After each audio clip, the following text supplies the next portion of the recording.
કાવ્યો, તાનકા, બાળકાવ્યો જેવી રચનાઓના 5 પુસ્તકો પ્રકાશિત થયેલ છે. શ્રી કિશન સોસાના 3 કાવ્ય સંગ્રહને ગુજરાત સાહિત્ય અકાદમીના પુરસ્કાર પણ પ્રાપ્ત થયેલ છે. આવો જાણીએ તેમની અનોખી ગઝલ સફર વિશે. નમસ્કાર સર, પ્રતિલિપિ પર તમારું સ્વાગત છે. ખૂબ સરસ જાણીતા કવિ તમે છો અને તમારી કવિતાઓ ગઝલો ખૂબ વખણાઈ છે. તો થોડીક આજે તમારી સર્જન પ્રક્રિયા વિશે અને તમારા જીવન વિશે આપણે થોડી વાત કરીશું. તો સૌથી પહેલો તો મારો પ્રશ્ન તમને એ છે કે થોર પર બેઠેલું પતંગિયું એવી ઉપમા તમે પોતાને આપેલી છે, તો આની પાછળનું કારણ શું છે અને કેવી રીતે આ બધું થયું એના વિશે અમને થોડી વાત કરો. બરાબર છે. પણ થોર પર બેઠેલું પતંગિયું એટલે થોર એટલે જીવનની પ્રતિકૂળ પરિસ્થિતિ. પણ તમને યાદ હોય કે તમે થોરને બરાબર જોયો હોય ને તો એની પર રૂપાળા ફૂલ પણ આવે છે. હા, તો આજે થોર પર બેઠેલું પતંગિયું છે, એમાં જીવનની કઠિનાઈઓ છે, તીક્ષ્ણતા છે, સાથે થોડી કોમળતા અને સૌંદર્ય પણ છે. એટલે આ બંનેનો આમાં આખો સમન્વય છે એવું લાગે છે. આમે મારી જે સર્જન પ્રક્રિયા છે એ લલિત ને દલિત બંને પ્રવાહોમાં જાય છે. એમાં મારી શરૂઆત થઈ લલિત કવિતાઓથી. લલિત કવિતાઓમાં ઘણી એવી પંક્તિઓ છે કે જેમાં દલિત અભિવ્યક્તિ આવી જાય છે, દલિત સંવેદના આવે છે. એટલે આમ બંને સમાંતરે પ્રભાવ વહેતા હતા. પણ પછી જીવનમાં એક એવો મોડ આવ્યો તો એવું થયું કે હવે લલિત કવિતાઓ બહુ થઈ. હવે આપણે જે જીવન જીવીએ છીએ એ જીવનને વફાદારી એને પ્રતિબદ્ધ રહીએ ને આપણી કોમ્યુનિટીની જે કંઈ વિડંબનાઓ સમસ્યાઓ છે એને વાચા આપીએ. એ રીતે પછી મેં આખું દલિત સાહિત્યમાં સર્જન કર્યું. તો હવે એક તમારી 2 ખાસ કૃતિઓ એવા વળાંક પર અને સહરા, તો એમણે કદાચ થોડી વધારે ખાસ પ્રસિદ્ધિ અપાવી છે તમને, તો એ કૃતિઓ વિશે અમને થોડીક વાત એ કવિતા વિશે વાત કરીએ ને તો તમને ભૂતકાળમાં જવું પડે. તમને કહું કે 64-65 1964 વર્ષમાં જ્યારે હું સુરત મહાનગરપાલિકામાં ક્લીનર હતો, ડ્રાઈવરોની બાજુમાં બેસતો અને મહાનગરપાલિકાની ટ્રકો, એ વખતે તો જૂનું સુરત હતું એટલે ટ્રાફિકની એટલી સમસ્યાઓ નહોતી. એ અમે ફરતા અને મહાનગરપાલિકાનું કાર્ય કરતા. પણ ત્યાં જે મારી જે પરિસ્થિતિ હતી, આપણે થોડા કહું કે વાંચન આને તેને કારણે સંવેદનશીલ ખરા. એટલે આપણે જે જીવન પરિસ્થિતિમાં ચીખાયા હોઈએ છીએ તો એની એક જાતનો વસવસો ને આખો જે શું કે એનું દુઃખ એ પછી શબ્દમાં વ્યક્ત કરવાની વાત આવી ત્યારે પહેલે તો હું અછાંદસ ગઝલ લખતો.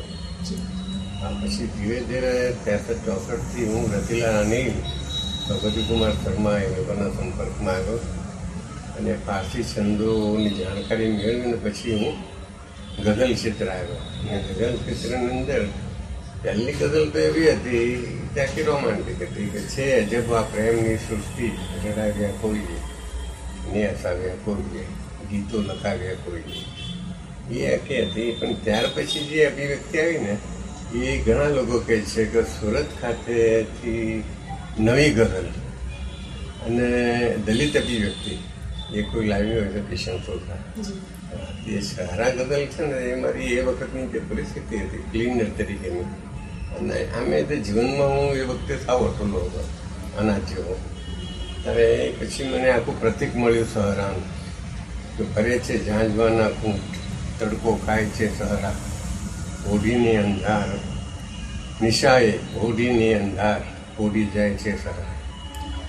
એનો છેલ્લો શેર છે ને એ નવી જે ગઝલ જે આદિલ ચનુ મોદી, મનર મોદી એ લોકોએ શરૂઆત કરી હતી અમદાવાદમાં, એના અહીંયા સુરત ખાતેનો પ્રથમ આવિર્ભાવ એ મારી ગઝલ દ્વારા છે. એ જે નવી અભિવ્યક્તિની ગઝલ એક શેર છે, સાંભળો. હવે હું રોઉં તો મુજ નૈણથી વરસી રહે રેતી, હવે હું રોઉં તો મુજ નૈણથી વરસી રહે રેતી, હવે ધીરે ધીરે માનસ નહીં પથરાય છે સહારા. આ જે સહરા છે ને એ જગતના દરિદ્ર અને અકિંચન માણસનું પ્રતીક છે. એ પ્રતીકનું મેં આ સહરાના સહરા શબ્દ વડે પ્રતિબિંબિત કરે. અને આજે એવા વળાંક પર હવે ઊભો છે કાફલો, એ તો મારા જીવનનો એક એવો તબક્કો હતો કે એ તબક્કાની અંદર હું પોતે શું કે વ્યસનગ્રસ્ત થઈ ગયો હતો. ને એ વ્યસનગ્રસ્ત પરિસ્થિતિમાંથી હું છૂટવા તરફડિયા મારતો.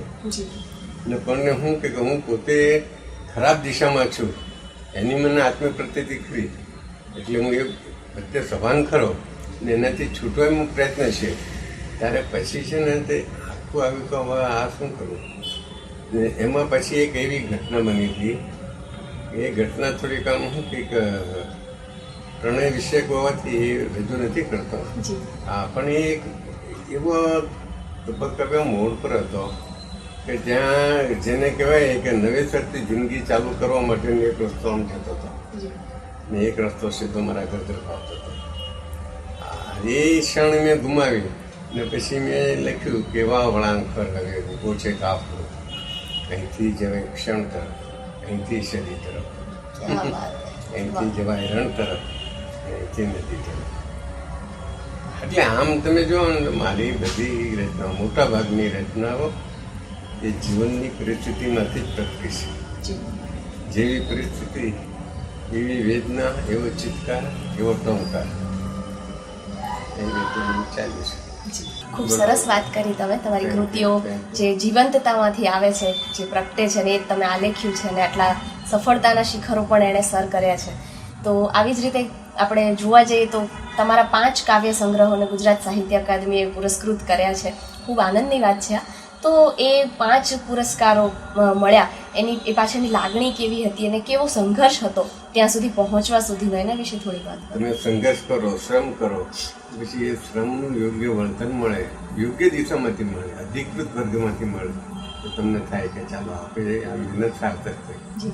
એવી રીતે આ કવિતાઓ હું લખતો હતો. પણ સુરતમાં જે રીતનું વાતાવરણ હતું ને, અહીંયા મોટાભાગે ઉપેક્ષા હતી. હું તો મારી ધૂનમાં લખતો જ રહેતો, કોઈ પણ જાતની અપેક્ષા વગર. ને સ્વખર્ચે અથવા મિત્રોના આર્થિક સહયોગથી પુસ્તકો પ્રગટ કરતો રહ્યો. આ તો પુસ્તકો જોજો, ઘણા મિત્રોની આર્થિક સહયોગથી મેં પ્રગટ કર્યા છે, કેટલાક સ્વખર્ચે. હા, પણ આ જે સાહિત્ય અકાદમીમાં મનુભાઈ પંચોલી, ભોળાભાઈ પટેલ, એ બધા એવા તો ઉત્તમ આમ વિશ્વકક્ષાના સર્જકો. ને એ લોકો દૂર બેઠા બેઠા મને જોયો કાંઈ એક શ્રમિક યુવાન છે અને સરસ લખે છે, એને પ્રોત્સાહિત કરવો જોઈએ. તો એ રીતે મારા 5 કાવ્ય, મારા છેલ્લા બાળ કાવ્ય અમે હતું. તે બાળ કાવ્યમાં મહેન્દ્ર મેઘાણીએ, મોરબી મહેન્દ્ર મેઘાણી, એમને તો બહુ માનની દ્રષ્ટિ જોઉં, એમને મારી પર બાળ વર્ષ નિમિત્તે 79માં એટલા ફૂલ્સ કે કાગળો મોકલ્યા રંગીન કે આની પર તમે બાળ કાવ્યો લખો. 8 દિવસમાં મેં 50 બાળ કાવ્ય લખ્યા. અને એ 50 બાળ કાવ્ય લખ્યા અને પછી એની નકલ રાખ્યા વગર મહેન્દ્રભાઈ પણ મોકલી દીધા. મહેન્દ્રભાઈથી 11 બલ લખ્યા. હવે જે થોડા ઘણા હતા મારી પાસે રફ, એમાંથી ઉતાર્યા અને પછી એનું એક સંગ્રહ પ્રગટ કર્યો, છપ છપ પતંગીઓના. એ છપ છપ પતંગીઓના એ બાળ કાવ્ય સંગ્રહ છે ને, એ તમે જુઓ, વાંચો તો તમને ખ્યાલ આવે કે જે બાળ કાવ્યો સર્જાય છે ને, એ શ્રીમંત અને મધ્યમ વર્ગના બાળકોને લક્ષ્યમાં રાખીને એ ગીતો લખાયા છે. તો મેં તો મુંબઈથી આવતા સુરત જે ઝૂંપડપટ્ટીમાં જે નાના નાના ભાખોડિયા ભરતા બાળકો જોયા ને, એના વિશે ને અકાદમીએ એની નોંધ લીધી. ને ભોળાભાઈ લખ્યું પણ કે આ કિશનભાઈના બાળકાવ્યો બધા જે બાળકાવ્યો લખાય છે એનાથી જુદા પડે છે, એટલે એને ત્રીજું ઇનામ પણ આપ્યું ખરું. બહુ સરસ. તો હવે કહું કે દરેક વ્યક્તિના જીવનમાં કોઈક ને કોઈક આદર્શ હોય છે. પરિસ્થિતિઓ અને સંજોગો સિવાય પણ અમુક વ્યક્તિત્વ આપણા જીવનમાં એવા આવતા હોય છે કે જે આપણને પથદર્શક લાગે, આપણા આદર્શ હોય. તો તમારા જીવનમાં એવું કોઈ વ્યક્તિત્વ હોય જેને તમે આદર્શ માન્યું હોય તો? ના, આમ આદર્શ તો નહીં, પણ પ્રોત્સાહક પરિબળ. જી, પ્રોત્સાહક પરિબળ તરીકે મારી લાઈફમાં ઘણી વ્યક્તિઓ આવી. ને એ બધી પ્રેમાળ વ્યક્તિઓ હતી. ને એ લોકોને આધારે, એમને આશરે હું આ દળ મજલ કાપતો રહ્યો. આમ આદર્શ તો તમે જોવા જાઓ તો આદર્શ તો પુષ્કળ છે. જીવાતા જીવનની અંદર આદર્શ હોય. મારા એક મિત્ર હતા મુંબઈમાં, એ એડવોકેટ હતા, દેવશી કુમાણ. એ દેવશી કુમાણ જે હતા ને, એ પોતે તો એડવોકેટ હતા, કર્મશીલ હતા. ને આ સુરત મુંબઈના દલિત સમાજમાં એમનું બહુ મોટું નામ. એ 52-53 વર્ષની વયે નિધન થયું એમનું. તો ત્યાં મુંબઈ મહાલક્ષ્મીની અંદર અમારા સમાજના લોકોએ એમની સેવાઓને લક્ષ્યમાં રાખી એમનું અર્ધ સ્ટેચ્યુ હમણાં જ ત્યાં મહાલક્ષ્મીમાં મૂક્યું તુલસીવાડી ખાતે. હા, એટલે એ જે દેવશીભાઈ કુમાર છે ને એના સંપર્કમાં હું આવ્યો 1959માં. એ પોતે એક પાક્ષિક ચલાવતા હતા. એ પાક્ષિકો મારી કવિતાઓ આવતી. એની અંદર દેવશીભાઈ મને કહેતા કે કિશન સોઢા હંમેશા છંદ અને લયમાં સિદ્ધિ મેળવો, અછંદસના શોર્ટકટ તક જશો નહીં. એટલે એમને મને રોક્યો અને પછી છંદ અને લય માટે મેં ગીતો વાંચ્યા, નાના લાલને વાંચ્યા, મેઘાણીને વાંચ્યા, બધાને વાંચતો ગયો. નાખો આમ તો અમે જે સમાજમાંથી આવીએ છીએ અમારા સમાજની અંદર અમારા તહેવારો એ બધા લયબદ્ધ જ છે. અમારા ગરબા રાસ તમે જુઓ બધા લયબદ્ધ છે. અને એની અંદર લગ્ન ગીતો જુઓ તો લગ્ન ગીતોમાં એક પ્રકારનો લય છે. તે લય અમારા લોહીમાં રસાઈ ગયો અને પરિણામે ગીત લખવા મને બહુ સરળતા પડી. ને ગઝલમાં પણ હું છંદમાં જ આવ્યો અને એ છંદ અને લયને ધ્યાનમાં રાખી આગળ વધતો રહ્યો. તો દેવશી કુમાર એ દેવશી કુમારે તો અમને જોયું તો કાવ્યનું ઘણું શિક્ષણ આપ્યું. મુંબઈના કોઈ અખબારમાં કોઈ સરસ કવિતાઓ છપાતી તો એ તરત ત્યાંથી મારી પર પોસ્ટ માસ્ટર પડતો. ને એ વખતે ગદ્યમાં હું લખતો નહીં. અમે 3 મિત્રો હતા, હું, ધીરજ સુમરા અને ગોવિંદ બસા. અમે 3 મિત્રો રસિક તરુણો એ શીર્ષક હેઠળ લેખો લખતા. એમાં મારું તો કાંઈ પ્રધાન નહીં. પ્રધાન પહેલાં 2 મિત્રોનું, પણ પછી સમય સાથે બંને મિત્રો બાજુ પર એટલે આખો ભાર મારી પર આવ્યો. તો વહેલો મેં દેશીભાઈ પર પત્ર લખ્યો ગદ્યમાં. પત્ર લખીને લખ્યું બધું છું ભાઈ હા પહેલો પ્રયત્ન છે અને ભાષાના ઠેકાણા નહીં હોય, કદાચ જોડણીની ભૂલો રહેશે. દેશીભાઈ લખ્યું કે બીજું બધું ઠીક છે પણ તમારી ભાવની ભાષા એ જ મહત્ત્વની છે. જે તમારી ભાવની ભાષા છે એ બરાબર છે ને ચાલે. પછી થોડું ગદ્યમાં લખતો હતો. ખૂબ સરસ વાત કરી તમે આદર્શો વિશે ને એમાં એક જે આપના મિત્ર અને જેનાથી તમે આટલું શીખી શક્યા અને આટલે સુધી આવી શક્યા. એ રીતે આમ જોવા જઈએ તો મુંબઈમાં દેવશી કુમાર ને સુરતમાં રતિલાલ અનિલ. રતિલાલ અનિલ તો 94 વર્ષે નિધન થયું. પણ એટલા સમય સુધી અમારી સાથે એમની મૈત્રી સ્નેહ સંબંધ અક્ષુણ ન રહ્યો. ક્યારેય કોઈ એમાં વિરામ આવ્યો નથી, કાંઈ નહીં, બસ સળંગામ સાતત્યપૂર્વક ચાલતો રહ્યો. અને રતિલાલ અનિલ છે ને એને તો ખરેખર અમારી સાથે એમનો સ્નેહભાવ બહુ સારો હતો.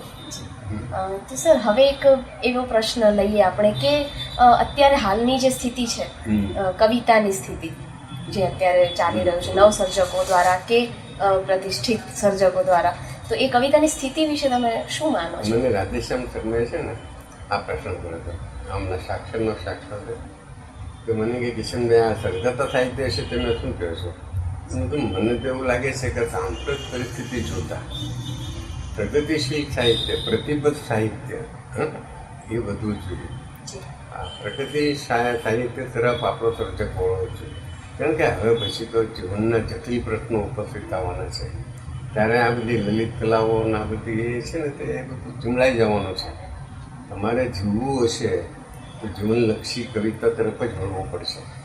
અમારા રમણ પાઠકે કહેતા કે બધી ચૈચ્છિક ઘટનાઓને એના વિશે ઇન્દ્રિય વ્યક્તિઓને એના વિશે લોકો બધું બંધ કરો. જીવનલક્ષી કંઈક છે, જીવનને તમે જુઓ, જગતને જુઓ શું છે. મેં મારો એક તાંકા છે, સાંભળજો. હા, એની અંદર એવું મેં લખ્યું છે કે ઉપર આકાશ છે, તારા ખચિત આકાશ છે, નક્ષત્રોએ રૂડું ને નીચે પૃથ્વી છે, પૃથ્વી લીલું. ઉપર તારા ખચિત ભવ્ય અફાટ આકાશ છે, નીચે એવી જ રમણીય પૃથ્વી છે. પણ આ બેની વચ્ચે માનવનું સ્વરૂપ કેવું છે કે આ માનવ સ્વરૂપ જે છે આ દિનહીન માણસનું સ્વરૂપ એ ઉપરની ભવ્યતા અને આ દૈન્યતા એ વચ્ચે કશો મેળ ખાતા નથી. એટલે એ રીતે બી હવે છે ને આપણા સર્જકે સજાગ થવું પડશે. ખૂબ સરસ વાતચીત રહી આપણી, ઘણું બધું જાણવા મળ્યું. અમારા માટે ઘણું બધું આમાંથી પ્રેરણારૂપ પણ છે. આમાંથી અમે પણ ઘણું શીખવાનો પ્રયત્ન કરતા રહીશું. તો છેલ્લે સર એક હું નમ્ર વિનંતી કરીશ કે અત્યારના જે નવસર્જકો છે એમને તમારા અનુભવમાંથી કોઈ બે સમજણના બોલ કહેશો તો અમને ખૂબ આનંદ થશે. તમારો પ્રશ્ન ખૂબ જટિલ છે. જટિલ એટલે કે આમ એવું લાગે કે આમાં નવ સર્જકોને મારે શું કહેવું, કારણ કે આજે જે નવી પેઢી આવી છે એ નવી પેઢીમાં એક વર્ગ એવો છે કે જે ફક્ત જગતને જીવનને સપાટી પરથી જુએ છે, સપાટી પરથી જુએ છે, પરિણામે એની જે ગહનતા છે ને ત્યાં જઈ શકતો નથી. હા, અથવા એના જે પ્રશ્નો છે એ પ્રશ્નો એ સમજી શકતો નથી. હા, પરિણામે આ જે સર્જાતું સાહિત્ય છે એ કહું કે બિંબા ઢાળ ચાલ્યું છે. આખું તમે જો ગઝલની અંદર લોટ ઓફ ગઝલો લખાય છે, પણ ક્યાંય કોઈ એવો શેર તમને મળશે નહીં કે જીવનલક્ષી હોય, કે જે તમને આમ અસર કરી જાય, જે તમારા હૃદયમાં અંકિત થઈ જાય. બાકી તો ઘણું ઘણું લખાય છે અને એ બધું અથોથી લખાતું હોય છે, એમાં કાંઈ નવું નથી. પણ જે પણ નવસર્જક છે એ નવસર્જકે તો પ્રથમ ખૂબ વાંચવું જોઈએ. એ આખા જીવનને જગતનું ને પોતાની જીવન પરિસ્થિતિનો તો ખૂબ ગહન વિશદ અભ્યાસ કરવો જોઈએ. ત્યાર પછી સમષ્ટિના હિતાર્થે એને લખવું જોઈએ. સમજા કે નહીં? સમષ્ટિને હિતાર્થે લખાશે ત્યારે જ આ સમષ્ટિનો ઉદ્ધાર થશે. હા, એક બીજી અગત્યની વાત છે કે હમણાં બે પ્રભાવો છે, એટલે હમણાંથી પ્રચલિત થયા છે, દલિત સાહિત્ય અને લલિત સાહિત્ય. લલિત સાહિત્ય તો ખૂબ વ્યાપક છે ને આ છે. દલિત સાહિત્ય છે એ એક કોમ્યુનિટી પૂરતું અને અમુક પ્રશ્નો પૂરતું સીમિત છે. હા, પણ પરિણામ શું છે કે લલિત સાહિત્યમાં થોડું ગ્રુપિઝમ છે, પણ ગ્રુપિઝમ હોવા છતાં ત્યાં જે સાચા સર્જકો છે એને તે લોકો સ્વીકારે છે ને એને પ્રોત્સાહિત પણ કરે છે અને પ્રસિદ્ધિ પણ આપે છે. દલિત સાહિત્યમાં એવું છે, દલિત સાહિત્યમાં ન્યાયમાર્ગ અને એના તંત્રી જે અદલિત છે, બ્રાહ્મણ છે, ઇન્દુકુમાર જાની, ઇન્દુભાઈ જાની વર્ષોથી ન્યાયમાર્ગ દ્વારા દલિત સાહિત્યની સેવા કરી રહ્યા છે. એમાં જે દલિત કવિતાઓ આવે છે, હા, એ બધી હું તો કહું ને તો હું પોતે દલિત કવિતામાં આવ્યો એ ન્યાયમાર્ગને પ્રતાપે. ઇન્દુકુમાર જાનીએ મને પ્રોત્સાહિત ન કર્યો તો હું કદાચ અટકી ગયો, કારણ કે પછી દલિત કવિતા બીજું દલિત સામયિક ક્યાંથી છપવાનું? બધી લાવા જેવી, જો કે મેં તો બધો ઘણો સંયંત્ર પર દલિત કવિતાઓ આલેખી છે, પણ અમારા દલિત સાહિત્યમાં હમણાંથી ગ્રુપિઝમનું તૂટ ચાલ્યું છે. એમાં અમુક લોકો પોતાના સંબંધિત કવિ લેખકો હોય એને નીવડેલા સર્જકો કરતાં પોતે બહુ ઉત્તમ સર્જક છે એવું પ્રતિપાદન કરતા હોય છે. જે આ છે ને તે એક પ્રકારની પરસ્પરની પીઠ સાપડવાની જે વૃત્તિ છે એ નષ્ટ થવી જોઈએ.